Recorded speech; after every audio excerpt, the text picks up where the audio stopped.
僕らまたそれぞれの道をさ歩み始めたのさ。その先にある交差点でまた会えたわ。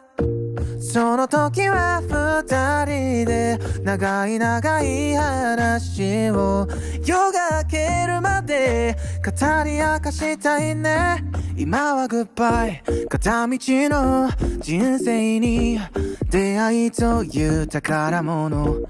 これからの長い旅に思い出という贈り物。夢を握りしめ旅立つ背を眺め涙はぐっとこらえそれ